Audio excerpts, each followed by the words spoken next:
प्रश्न नंबर 1।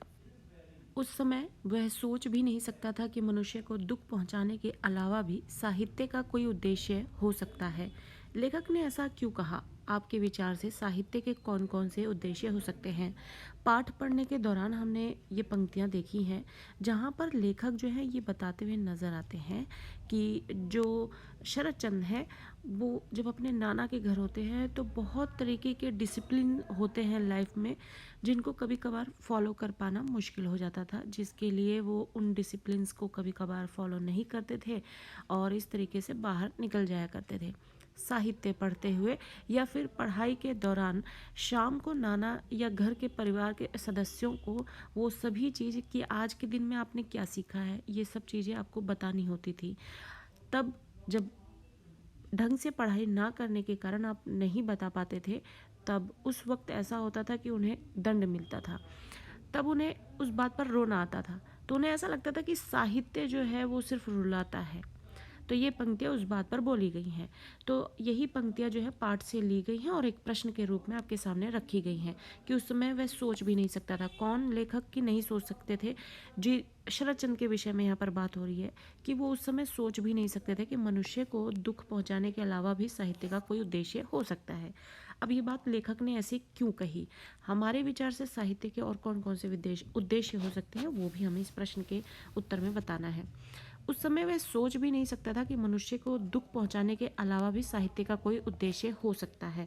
लेखक ने ऐसा इसलिए कहा क्योंकि विद्यालय में शरत चंद्र जो है उसको उनको सीता वनवास, चारु पाठ, सद्भाव सद्गुण तथा प्रकांड व्याकरण जैसी साहित्यिक रचनाएं पढ़नी पड़ती भी थी, जो उन्हें बिल्कुल पसंद नहीं आती थी। पंडित जी द्वारा रोज़ परीक्षा ले जाने पर उन्हें मार भी पड़ती थी। तो इस तरीके से जब वो इन चीज़ों में इंटरेस्ट नहीं ले पाते थे, चीज़ें नहीं सीख पाते थे और उसके बाद जब उनकी इस विषय में जानकारी कितनी है और इस बात को चेक किया जाता था और वो जब आंसर नहीं कर पाते थे, तब इससे पता लगता था कि उनकी पढ़ाई में इतना ध्यान नहीं है, वो रुचि नहीं ले रहे हैं, जिसके परिणाम स्वरूप उन्हें दंड मिलता था और परिणाम स्वरूप अंततः उन्हें रोना ही पड़ता था। तो उन्हें लगता था साहित्य सिर्फ रुलाता है और पंडित जी से मार पड़ने पर उनके दिमाग में यही था कि साहित्य जो है सिर्फ रुलाता है। अघोरनाथ की पत्नी यानी कि शरत चंद्र के जो छोटे नाना है, उनकी पत्नी यानी उनकी छोटी नानी जो है एक वक्त पे उनकी गुरु हुई। उन्होंने उनको अपना गुरु माना। साहित्य से उनकी उसमें रुचि उसी के साथ और भी बढ़ती गई और बाद में उन्होंने बहुत साहित्य पढ़ा, बहुत सारा साहित्य पढ़ा। अब पढ़ाई के दौरान जब सीता वनवास, चारू पाठ, सद्भाव सद्गुण ये सारे साहित्य जब पढ़ाए जाते थे उन्हें बिल्कुल पसंद नहीं आते थे, जिसकी वजह से वो नई चीज़ें समझ पाते थे, कंज्यूम कर पाते थे और उन्हें मार पड़ती गुरु से और उसके बाद वो रोते। अब हमारे विचार से साहित्य जो है वो और भी कई उसके उद्देश्य हैं। तो यहाँ पर बचपन में चीज़ें अच्छी तरीके से कैच ना कर पाने की वजह से, इंटरेस्ट ना होने पाने की वजह से साहित्य में जो पढ़ाया गया है वो नहीं जब ग्रहण कर पाते थे शरतचंद्र, तो उनके परिणाम स्वरूप दंड मिलता था। लेकिन साहित्य जो है बहुत बड़े बड़े उद्देश्य लिए हुए है, उससे बहुत सारे फायदे हैं, बहुत बेनिफिशियल है। पहला कि साहित्य का उद्देश्य जो है मनुष्य के लिए ज्ञान अर्जन के साथ साथ उसके विवेक को बढ़ाता है। विवेक यानी कि समझदारी को बढ़ाता है। कैसे? आप जरा इस पे फोकस करेंगे तो आपको चीज़ें समझ में आएंगी। क्या होता है कि जब आप कोई उपन्यास कहानी पढ़ते हैं तो ये सिर्फ आपके इंटरेस्ट को बढ़ाने में, आपको एंजॉय कराने के लिए ही सिर्फ नहीं होता, बल्कि जो साहित्य होता है वो समाज का दर्पण होता है। समाज का दर्पण, इसका मतलब हमारा समाज कैसा है, जिस समाज में हम रहते हैं उस समाज में जो होता है उसी को साहित्य में लिखा जाता है, उसको साहित्य के माध्यम से पेश किया जाता है और इससे आप अपने समाज को भली भांति प्रकार से जान पाते हैं और जिसकी वजह से आप अच्छी तरीके से समाज को पहचान कर जीवन में आगे कदम बढ़ाते हैं। तो आपको समाज से संबंधित बहुत सारे चीज़ों की जानकारी साहित्य के माध्यम से मिल रही है। तो एक तरीके से ये क्या कर रहा है, ज्ञान अर्जन हो रहा है इससे, यानी ज्ञान की प्राप्ति हो रही है और इससे आपकी समझ भी बढ़ रही है, जिससे कि आपके आगे आने वाले जीवन में, भविष्य में आपको बहुत सारी मदद मिलने वाली होती है। तो साहित्य का जो उद्देश्य है वो बहुत ही पर्पसफुल है, बहुत ही ज़्यादा मीनिंगफुल है, बहुत ज़्यादा बेनिफिशियल है।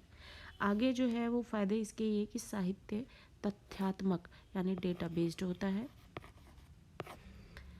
ऐतिहासिक जानकारी का भी स्रोत होता है। बहुत सारी चीज़ें जो है हमारी हिस्ट्री की जो है वो साहित्य से भी जुड़ी हुई हैं। सारी चीज़ें, सारे सब्जेक्ट्स जो होते हैं वो कहीं ना कहीं एक दूसरे से कनेक्ट होते हैं हमारे साहित्य के माध्यम से भी। साहित्य में जब आप मान लीजिए हिंदी भाषा का साहित्य ही पढ़ रहे हैं तो बहुत सारे राजाओं के और मुग़ल शासन के दौरान जो हमारे कवि रहे हैं उनका जो ये काव्य काल रहा है वो सब कुछ कहीं ना कहीं हिस्ट्री से भी कनेक्ट हो गया। भाषा का हिस्ट्री से कनेक्शन भी है, तो डेटाबेस जानकारी भी है, जिसकी वजह से हमें ऐतिहासिक जानकारी का भी स्रोत इससे मिलता है।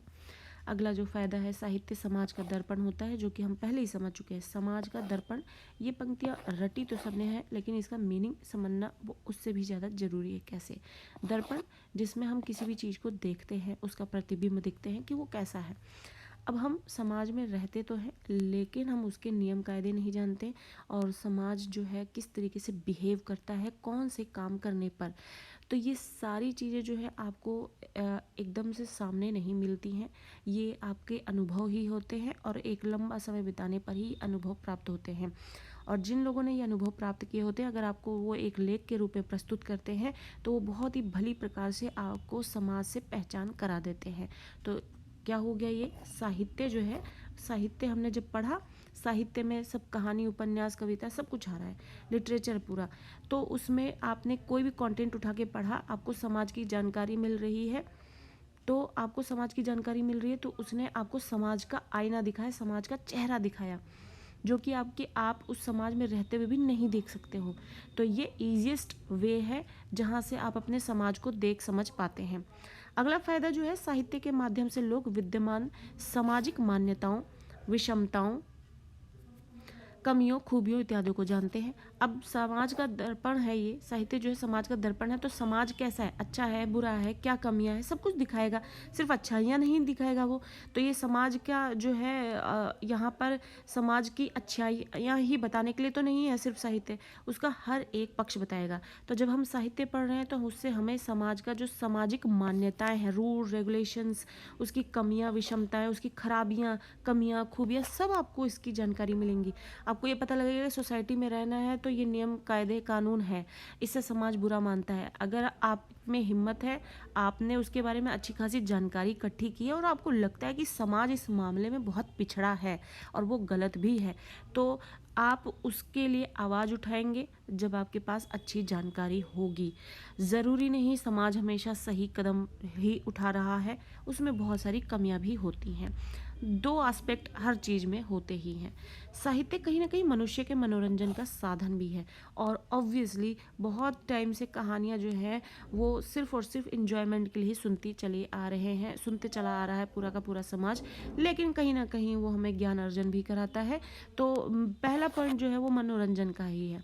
तो साहित्य के इतने सारे फ़ायदे भी हैं, जैसा कि शरद चंद्र के साथ हुआ कि बचपन में ही जब उन्होंने पढ़ाई की और साहित्य उन्हें बहुत ज़्यादा उसमें रुचि नहीं थी, चीज़ें अच्छे से कंज्यूम नहीं कर पा रहे थे, टीचर जब उनसे वो चीज़ें वापस सुनना चाहता है कि इन्होंने आज के दिन में क्या सीखा है, नहीं बता पाने पर उन्हें दंड मिलता था, जिसकी वजह से वो रोते, उन्हें दुख होता और उन्हें लगता कि साहित्य सिर्फ दुख देता है। तो साहित्य सिर्फ दुख नहीं देता है, उसके अन्य बहुत सारे फ़ायदे हैं अगर आप उसको अच्छी तरीके से समझने की कोशिश करें तो। प्रश्न नंबर 2 लेते हैं। पाठ के आधार पर बताइए कि उस समय के और वर्तमान समय के पढ़ने पढ़ाने के तौर तरीकों में क्या अंतर और समानताएं हैं। आप पढ़ने पढ़ाने के कौन से तौर तरीकों के पक्ष में हैं और क्यों है। सबसे पहली बात, जब हमने पाठ में पढ़ा, देखा हमने शरदचंद्र के घर का, नाना नानी के घर का माहौल क्या था, और उसके अपने पिता के घर का माहौल कैसा था, वो स्वयं कैसे पढ़ता था। और पाठ में हमें ये बताया भी गया कि शरदचंद्र बदमाश तो थे, शरारतें करा करते थे, बहुत शरारतें किया करते थे, लेकिन वो एक अच्छे लड़के थे और उनके वैल्यूज़ अच्छे थे। नाना नानी के घर में रहते हुए उन्होंने बहुत डिसिप्लिन में जिया है, पढ़ाई में मन नहीं लगता था, लेकिन धीरे धीरे धीरे उन्होंने साहित्य में ऐसी रुचि ली कि रुदन के विषय में उनके इतने बड़े थॉट देखकर जो छोटे नाना के दोस्त थे उन्होंने भविष्यवाणी की कि बहुत बड़ा आदमी बनेगा। अगर इतनी सी उम्र में कोई रोने के प्रकार पर इतना गहराई से फोकस कर सकता है, क्योंकि कई बार वो डिसिप्लिन से बोर होके, परेशान होके वो तपोवन चला जाया करते थे। वहाँ पे सुंदरता को देखकर उसे ऑब्जर्व तो करते ही थे, साथ ही गहन चिंतन मनन करते थे। और ये गहन चिंतन की और मनन की जो प्रक्रिया है व्यक्ति को अच्छे तरीके से विचार मंथन करने की प्रक्रिया जो है उसको और भी ज़्यादा गहरा बना देती है, जो किसी को भी साहित्यकार बनाने के लिए एक बहुत बड़ा प्लस पॉइंट होता है। प्रश्न हमारे सामने ये है कि अब उस समय के और इस समय के पढ़ने पढ़ाने के जो तौर तरीके हैं उनमें क्या हमें फ़र्क दिखाई देता है, क्या सिमिलैरिटीज़ है, और आज जो है पढ़ने पढ़ाने के कौन से तौर तरीके के पक्ष में हैं हम और क्यों हैं, इसका रीज़न भी बताना है। तो पाठ के आधार पर उस समय के और वर्तमान समय के पढ़ने पढ़ाने के जो तौर तरीके उसमें अंतर और समानताएं निम्नलिखित है। वैसे तो पहले और अब समय में अनुशासन का विशेष महत्व है। डिसिप्लिन पहले भी था, अब भी है, लेकिन पहले समय की अपेक्षा वर्तमान उस समय की पूर्व समय की अपेक्षा वर्तमान समय में व्यवहारिक या जीविका केंद्रित शिक्षा पर ज़्यादा ध्यान दिया जाता है। पहले क्या है कि चीज़ें थियोरेटिकल ही थी, पढ़ा दिया, कंज्यूम कर लिया, समझ लिया, नहीं तो रटा रटाया ज्ञान हो गया, ठीक है। जिसने अपने आप से अपने बिहेवियर में शामिल कर लिया तो ठीक है, अदरवाइज बिहेवियर में शामिल हो रहा है या नहीं हो रहा, कोई नो बडी फोकस। तो यहाँ पर अब आज की जो शिक्षा है फोकस किया जाता है, कितना परसेंटेज ऑफ इसके रिजल्ट्स अच्छे आ रहे हैं या नहीं आ रहे इस बात पे नहीं जाएंगे, लेकिन आज के टाइम में जो शिक्षा है वो व्यवहारिक हो गई है। आपको अच्छी जीविका मिल सके, यानी आपको अच्छी उससे जॉब्स मिल सके, उस पर फोकस की जा रही है आपकी शिक्षा। तो पहले के में और आज की शिक्षा में ये फ़र्क है। पूर्व में बच्चों की समय समय पर परीक्षाएं ली जाती थी, जो आज भी शिक्षा व्यवस्था का हिस्सा है। तो पहले ये परीक्षा लेने का जो नियम था वो आज भी है, तो ये सिमिलैरिटी है। इस तरह का दबाव बच्चों को पढ़ाई से दूर करता है और पढ़ाई का भय उनके मन में भर देता है। पूर्व में पढ़ाई को अधिक महत्व दिया जाता था, खेलकूद आदि को महत्वपूर्ण नहीं माना जाता था। पहले और आज में डिफरेंस यही है, पहले सिर्फ पढ़ाई पढ़ाई पढ़ाई, आज के टाइम में पढ़ाई भी है और खेल कूद पे भी ध्यान दिया जाता है, एक्स्ट्रा करिकुलर एक्टिविटीज़ पर भी ध्यान दिया जाता है कि बच्चों में और भी ज़्यादा चीज़ें जो है डेवलप की जा सके, स्किल्स। अगर बच्चा पढ़ाई लिखाई में काम चलाऊ ही है तो उसके पास उसकी और भी स्किल्स डेवलप की जाए, जिससे कि वो आगे अपनी लाइफ में ग्रो कर सके। तो पहले में और आज में ये फ़र्क है कि एक्स्ट्रा करिकुलर एक्टिविटीज़ पर आज के टाइम में पढ़ाई पर फोकस दिया जा रहा है। तो ये सारे रीजंस भी हैं, क्यों का प्रश्न पूछा था कि क्यों पसंद है आज के टाइम में ये जो है, तो बहुत सारे बेनिफिट्स हैं, इस वजह से ये जो तरीका है वो ज़्यादा अच्छा है। प्रश्न नंबर 3 लेते हैं। पाठ में अनेक अंश बाल सुलभ चंचलताओं। पाठ में ऐसे बहुत सारे अंश यानी हिस्से हैं जहाँ पर जो छोटे बच्चे होते हैं वो ऑब्वियसली जो है वही व्यवहार करेंगे जो बच्चा करता है, जिनमें चंचलता होती है।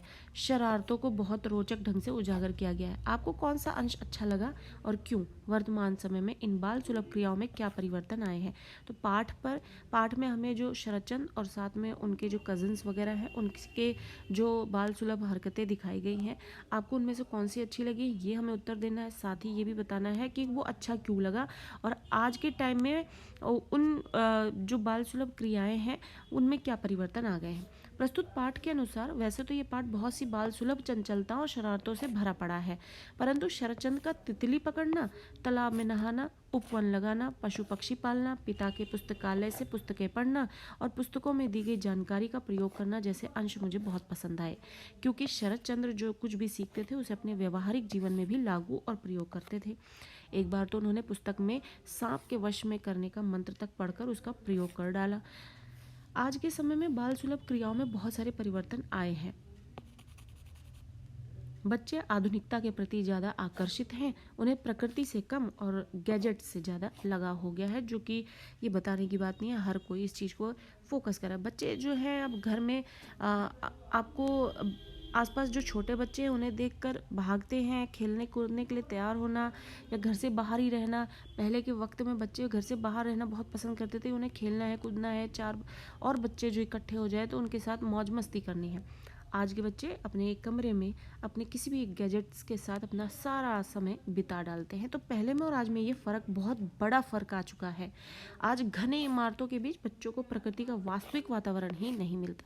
बहुत सारे ऐसे खेल हैं जहाँ पर बच्चे जो है मिट्टी से जुड़े हुए हैं, जहाँ पर वो कबड्डी खेल रहे हैं, मैच खेल रहे हैं और उसके बाद गिल्ली डंडा खेल रहे हैं, बहुत सारी चीज़ें। ये चीज़ें जब बच्चे इनसे जुड़े रहते हैं तो बहुत सारे शारीरिक मानसिक फ़ायदे जो हैं उन्हें होते हैं, जो विजिबल नहीं होते लेकिन बहुत बड़े स्तर के फ़ायदे देते हैं, जो इन चीज़ों से आज का बच्चा जो है दूर हो चुका है। प्रश्न नंबर 4 लेते हैं। नाना के घर किन किन बातों का निषेध था, यानी मनाही थी। शरद को उन निषिद्ध कार्यों को करना क्यों प्रिय था? अब नाना के घर में बहुत सारी बातें ऐसी थी जिनको करना सख्त मना था, लेकिन शरद को वही चीज़ें करने में मज़ा आता। और ये सिर्फ शरद के साथ ही नहीं, किसी भी बच्चे के साथ ऐसा ही। अगर आप किसी चीज़ को आप मना करोगे, सख्ती से मना करोगे, तो कोई भी बच्चा जो है उसका मन उसी और भागेगा, उसी को करने को मन उसका भागेगा। ऐसा ही शरद के साथ था। तो वो कौन कौन से काम थे? प्रस्तुत पाठ के अनुसार शरदचंद्र के जो नाना है बेहद सख्त मिजाजी इंसान थे।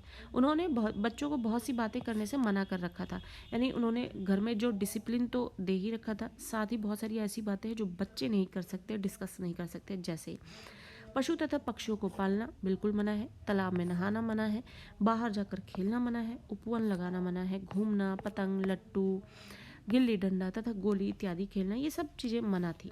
शरदचंद्र जो है आज़ाद प्रवृत्ति का व्यक्ति था। अब शरदचंद्र जो है अपने पिता की तरह ही थे, जो आज़ाद प्रवृत्ति के थे। ये सब चीज़ों में उनका बहुत मन लगता था।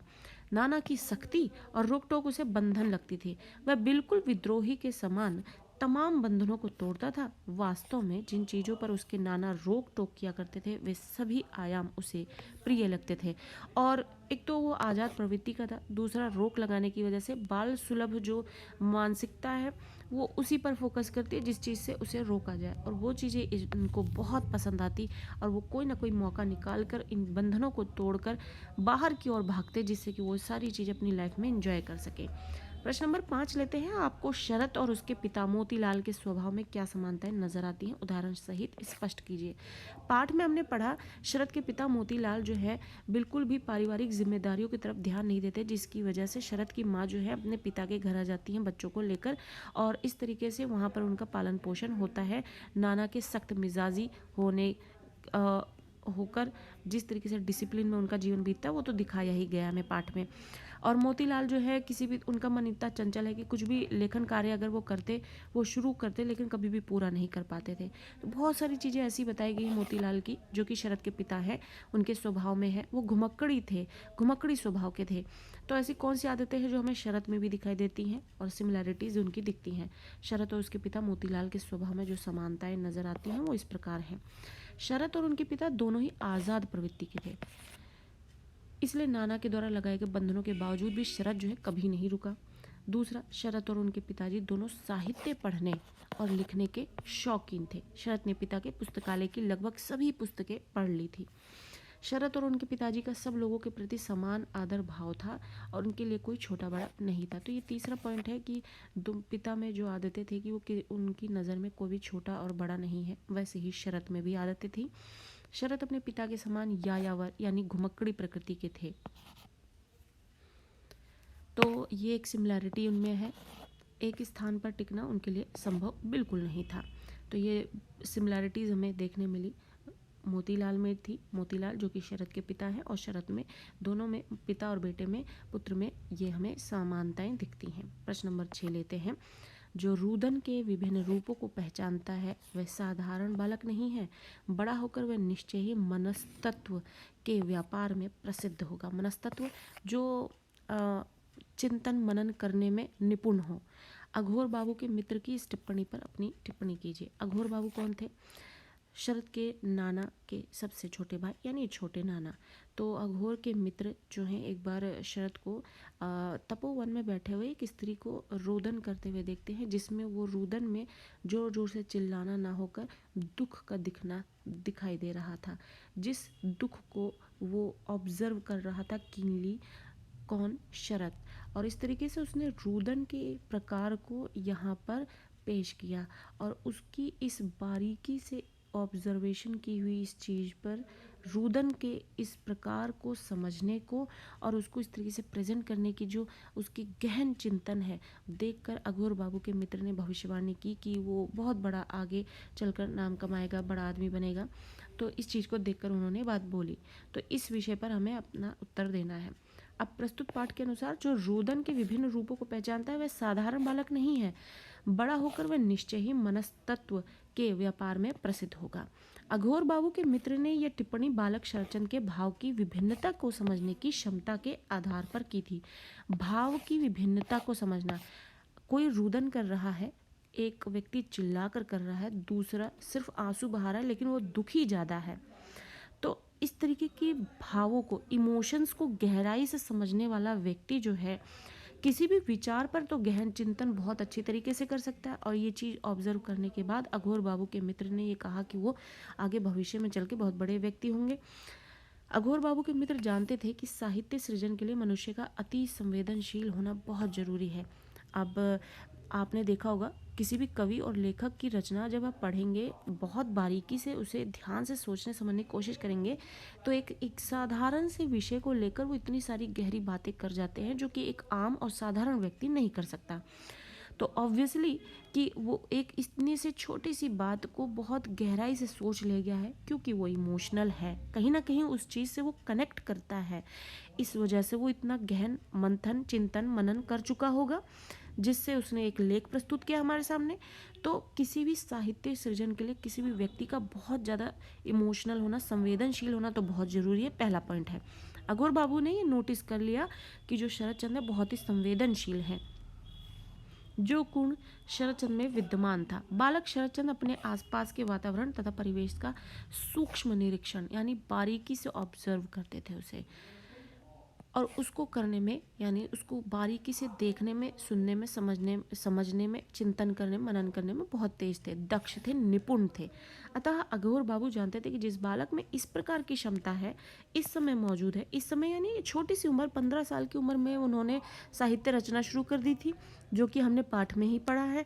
तो आप सोच सकते हैं कि ये ऑब्जर्वेशन तो 1-2 साल अगर आप कम लेके ही चले तो भी एक बहुत बड़ी बात है कि एक इतना सा बच्चा जो है, और आप अपने क्लास में अपने मित्रों को देख लें, आप सिर्फ आपको जो सिलेबस दिया जा रहा है,